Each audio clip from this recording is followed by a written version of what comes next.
a very famous television horror host at the time. He was in the theater. They had live monsters inside the log ride and the mine ride. All the stores and the food services were decorated for Halloween, and they also set up kind of carnival-like sideshows here in the midways of Ghost Town. But there was another very important form of entertainment here in the midways of Ghost Town, and that was the Wild West stunt show personnel that were dressed as monsters walking through the streets. They were the very first Ghost Town monsters here.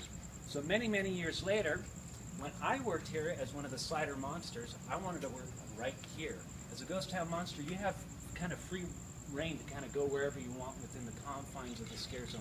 But I wanted to work right here in this, the heat of all the action, and walk those same steps that those first stunt personnel did back in 1973.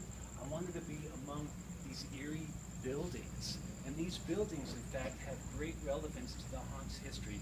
For example, right here we have the barber shop, the laundry, and the assay office. The displays inside these structures are known as pecans, and they're spread throughout Ghost Town. But in the earlier days of the Halloween haunt, they were redecorated and named startling pecans.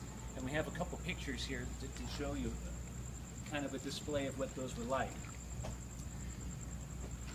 They were spiffed up with spooky lighting, eerie sound effects, props. They had masks on the mannequins, but in the early days of the pecans, they had live monsters hidden inside to pop out and lunge at the unsuspecting onlooker.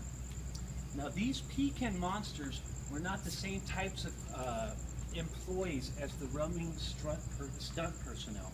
The pecan monsters were hired from outside of Knott's Berry Farm solely to work these pecans.